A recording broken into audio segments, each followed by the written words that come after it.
Video like जरूर कर लीजिए और ऐसे वीडियो लगातार फ्री में पाने के लिए चैनल को तुरंत सब्सक्राइब कर लीजिए और बेल आइकन को जरूर टैप कर लीजिए ताकि आगे भी सारे वीडियो आपको मिलते रहे। यूट्यूब में फॉलो करते हैं तो प्लीज ये वाला फ्री टेलीग्राम चैनल जरूर ज्वाइन कर लीजिएगा। सारे नोटिफिकेशन सारे अपडेट यहीं पे आते हैं, ध्यान रखिए। नमस्कार साथियों, स्वागत है आप सभी का ऑनलाइन एग्जाम प्रिपरेशन पर which is the part of study for civil services. दोस्तों आज के वीडियो में हम देखने वाले हैं साइंस लिस्टिंग का एक इंपॉर्टेंट टॉपिक जिसका नाम है ऊर्जा का रूपांतरण। तो यहाँ पर हम उपकरणों के बारे में जानेंगे जो ऊर्जा का रूपांतरण करते हैं। जैसे कि अक्सर पूछा जाता है यांत्रिक ऊर्जा का विद्युत ऊर्जा में रूपांतरण कौन सा यंत्र करता है, विद्युत ऊर्जा का रूपांतरण यांत्रिक ऊर्जा में कौन सा यंत्र करता है। तो ऊर्जा के रूपांतरण से प्रश्न बनते ही बनते हैं एग्जाम में, इसलिए आज हम इस टॉपिक को कवर करेंगे। ये वीडियो आपके सभी वनडे एग्जाम और स्टेट पीसीएस प्रीलिम्स लेवल की परीक्षाओं के लिए महत्वपूर्ण रहेगा। तो यहाँ पर वीडियो को बहुत ध्यान से देखें, जुड़े रहें, पूरा वीडियो अच्छे से देखना है। आइए चलिए शुरुआत करते हैं टॉपिक की। सबसे पहले दिया गया है डायनेमो। डायनेमो करता है यांत्रिक ऊर्जा का विद्युत ऊर्जा में रूपांतरण। तो यांत्रिक ऊर्जा को ये विद्युत ऊर्जा में बदल देता है। विद्युत बल्ब क्या करता है, विद्युत बल्ब से हमें रोशनी मिलती है यानी कि प्रकाश मिलता है। तो ये क्या करता है, विद्युत ऊर्जा का या फिर ऊष्मा ऊर्जा का रूपांतरण करता है प्रकाश ऊर्जा में। इसके बाद है माइक्रोफोन। ये क्या करता है, माइक्रोफोन ध्वनि ऊर्जा का विद्युत संकेतों में रूपांतरण कर देता है। विद्युत सेल क्या करता है, विद्युत सेल रासायनिक ऊर्जा का विद्युत ऊर्जा में रूपांतरण करेगा। सेल क्या करेगा, रासायनिक ऊर्जा को विद्युत सेल से हमें विद्युत मिल रही है, ठीक है ना, तो विद्युत ऊर्जा में रूपांतरण कर रहा है। लाउड स्पीकर ये क्या करता है, लाउड स्पीकर में हमें क्या सुनाई देता है, ध्वनि सुनाई देती है, तो ये विद्युत ऊर्जा को ध्वनि ऊर्जा में बदलता है। मोमबत्ती से हमें प्रकाश मिल रहा है, तो मोमबत्ती क्या करती है, ये प्रश्न पूछा जाता है, इनमें कन्फ्यूजन बहुत होता है रासायनिक ऊर्जा को का प्रकाश या फिर ऊष्मा ऊर्जा में, क्योंकि गर्मी भी मिलती है, ठीक है ना कहीं ऊष्मा भी मिल रही है, तो प्रकाश और ऊष्मा की ऊर्जा के रूप में रूपांतरण हो रहा है रासायनिक ऊर्जा का। इसके बाद सौर सेल में, सौर सेल का क्या हो रहा है, सौर ऊर्जा से विद्युत ऊर्जा बन रही है। सितार में यांत्रिक ऊर्जा से ध्वनि ऊर्जा मिल रही है, सितार की ध्वनि सुनाई देती है। इसके बाद ट्यूबलाइट से भी प्रकाश मिलता है, तो ये भी क्या करती है, विद्युत ऊर्जा का प्रकाश ऊर्जा में रूपांतरण। विद्युत मोटर क्या करती है, विद्युत ऊर्जा को यांत्रिक ऊर्जा में बदल देती है। इसके बाद विद्युत हीटर, ये भी क्या देता है, हमें ऊष्मा देता है, तो विद्युत ऊर्जा को ऊष्मी ऊर्जा में ये बदल रहा है।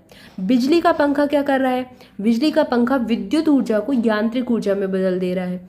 बैटरी क्या करती है, रासायनिक ऊर्जा को विद्युत ऊर्जा में बदलती है। टरबाइन क्या करता है, यांत्रिक ऊर्जा को विद्युत ऊर्जा में बदलता है। ये प्रश्न बहुत ये पूछा जाता है, टरबाइन का हुआ और डायनेमो, बिल्कुल याद कर लें अच्छे से, एक दूसरे के विपरीत है। इसके बाद बाष्प इंजन, ये ऊष्मा ऊर्जा को गतिज ऊर्जा में बदलता है। पवन चक्की से क्या मिलती है, विद्युत, तो ये यांत्रिक ऊर्जा को विद्युत ऊर्जा में बदलता है। इसके बाद जो जलता हुआ कोयला, ये रासायनिक ऊर्जा को ऊष्मीय ऊर्जा में बदलता है।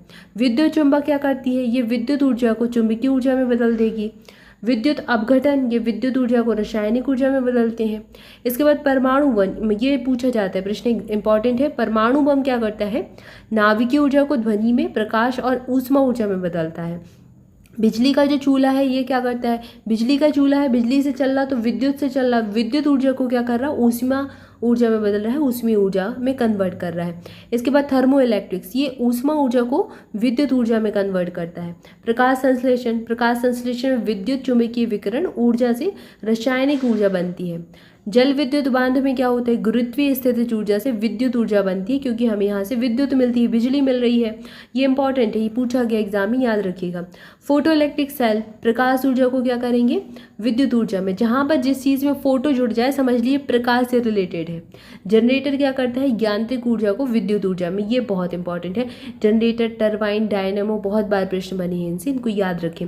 टेलीफोन रिसीवर, इससे क्या होता है, ध्वनि ऊर्जा को विद्युत ऊर्जा में बदल रहा है। इलेक्ट्रिक इस्त्री, इससे क्या होता है, विद्युत ऊर्जा को, ये ऊष्मा, इलेक्ट्रिक इस्त्री, ऊष्मा, गर्मी मिलती है उसी से हम प्रेस करते हैं, तो ये ऊष्मा ऊर्जा मिल रही है हमें विद्युत ऊर्जा से, ठीक है, विद्युत ऊर्जा को कन्वर्ट कर रहा है ऊष्मा ऊर्जा में। फोटोग्राफिक, अब ये प्रकाश ऊर्जा को रासायनिक ऊर्जा में बदलता है। रेक्टिफायर इंपॉर्टेंट है, प्रत्यावर्ती धारा को एक दिष्ट धारा में बदल देता है।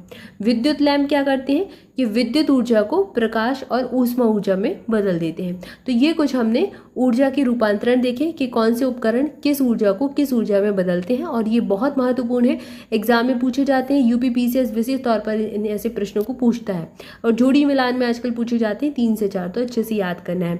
इसके बाद आविष्कारक हम देख चुके हैं, इसका वीडियो आपने ऑलरेडी देख लिया होगा। नेक्स्ट हम पढ़ रहे हैं प्रौद्योगिकी और वैज्ञानिक सिद्धांत। तो कुछ सिद्धांत हैं, इनके बारे में जान लेते हैं। भाप इंजन, इसका सिद्धांत ऊष्मागतिकी के नियम पर आधारित होता है। भाप इंजन। कण त्वरक, ये किस पर आधारित होते हैं? विद्युत चुंबकीय क्षेत्रों में आवेशित कणों की गति पर आधारित है।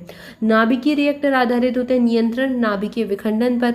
विखंडन से प्रश्न बनता है कि नाभिकीय रिएक्टर किस सिद्धांत का पालन करता है? तो नाभिकीय विखंडन याद रखिए। सोनार, ये पराश्रव्य तरंगों के परावर्तन पर आधारित होता है। रेडियो और टेलीविजन, ये किस सिद्धांत पर काम करते हैं? विद्युत चुंबकीय तरंगों के उत्पादन संचरण संचूरण सिद्धांत पर काम करते हैं। जो प्रकाशीय किरण से होते हैं, ये प्रकाश के पूर्ण आंतरिक परावर्तन पर काम करते हैं। कंप्यूटर अंकीय तर्क के सिद्धांत पर काम करता है। इसके बाद अपरावर्ती आवरण, ये तनु फिल्म प्रकाशीय व्यतिकरण के सिद्धांत पर काम करता है। अति उच्च चुंबकीय क्षेत्रों का उत्पादन अतिचालकता के सिद्धांत पर काम करता है। इलेक्ट्रॉन सूक्ष्मदर्शी, ये इलेक्ट्रॉन की तरंग प्रकृति पर काम करती है। लेजर क्या करते हैं? उत्सर्जन के माध्यम से शुरू होता है, फिर निरंतर संचालन के दौरान प्रेरित उत्सर्जन के द्वारा ये काम करता रहता है। प्रकाश विद्युत सेल, ये इंपॉर्टेंट याद रखिए, प्रकाश विद्युत प्रभाव के सिद्धांत पर काम करता है। यहाँ से प्रश्न पूछा गया रॉकेट नोदन, ये किस पर काम करता है? आपको जो एग्जाम में मिलेगा, संवेग संरक्षण का नियम, ये टर्म आपको एग्जाम में देखने को मिलेगा। तो रॉकेट नोदन न्यूटन के संवेग संरक्षण नियम पर आधारित होते हैं। संलयन परीक्षण रिएक्टर टोकामेक, ये प्लाज्मा का चुंबकीय परिरोध सिद्धांत पर काम करता है। विद्युत जनित्र, ये फैराडे के विद्युत चुंबकीय प्रेरण के सिद्धांत पर काम करते हैं, ये भी इंपॉर्टेंट है। इसके बाद बृहद मीटर वेव रेडियो टेलीस्कोप, ये कॉस्मिक रेडियो किरणों के संसूचन सिद्धांत पर काम करती है। जल विद्युत शक्ति, ये गुरुत्वीय स्थितिज ऊर्जा के विद्युत ऊर्जा में रूपांतरण सिद्धांत पर काम करती है। पहले ही पढ़ लिया, स्थितिज ऊर्जा का विद्युत ऊर्जा में रूपांतरण होता है। बोस आइंस्टीन दाब, ये लेजर पुंजों और चुंबकीय क्षेत्रों द्वारा परमाणुओं का प्रग्रहण और शीतलन करता है। वायुयान, ये भी बहुत इंपॉर्टेंट है, ये तरल गतिकी में बर्नौली के सिद्धांत पर काम करता है। ठीक है, यहाँ पर रॉकेट नोदन से प्रश्न बन चुका है, और इसके अलावा नाभिकीय रिएक्टर से कई बार प्रश्न बना है, सोनार से भी एक आध बार प्रश्न बना है, तो ये पूछ लिए जाते हैं, इसलिए इनको याद रखें। कुछ साइंस की लिस्टिंग से ये टॉपिक है जो महत्वपूर्ण एग्जाम में बार बार प्रश्न बनते हैं इनसे, इसलिए आज उसको कवर कराया है। जुड़े रहे यहाँ पर चैनल के साथ। इस वीडियो में इतना ही, मिलेंगे नेक्स्ट वीडियो में नेक्स्ट टॉपिक के साथ। चैनल के साथ जुड़े रहें। स्टडी फॉर सिविल सर्विसेज के अभी सभी कोर्सेज पर 8 तारीख तक 25% का डिस्काउंट मिल रहा है। ये टेलीग्राम कोर्सेज पर है, जिसमें आपको यूपी पीसीएस आरओ यारो यूकेपीएससी सारे कोर्सेज मिल जाएंगे। स्टडी मटेरियल मिल जाएगा इसमें आपको, तो सिलेक्शन वाला material, practice quiz, test series, कोई भी टेलीग्राम की कोई भी कोर्सेज लेना चाहते हैं स्टडी फॉर सिविल सर्विसेज का, तो 25% के डिस्काउंट का लाभ ले सकते हैं। ये सिर्फ आपका जो है वैलिड रहेगा 8 जून तक, यानी कि कल रात को 10 बजे तक। उसके बाद डिस्काउंट नहीं मिलेगा, तो उसके पहले आप कोई भी कोर्स ले सकते हैं। इसके लिए आपको करना क्या है, डिस्क्रिप्शन में दी गई डिटेल को फॉलो कीजिए, या फिर ये जो स्क्रीन पर नंबर दिए गए हैं, 3 नंबर दिए गए हैं, इनमें से किसी पर भी कॉल करके आप इन्फॉर्मेशन ले सकते हैं। Thank you for watching this video को लाइक जरूर कर दें, चैनल को सब्सक्राइब भी कर लें, पढ़ाई करते रहें, दोस्तों के साथ भी शेयर करें वीडियो को। मस्त रहें, मुस्कुराते रहें। मिलेंगे नेक्स्ट वीडियो में। Thank you so much.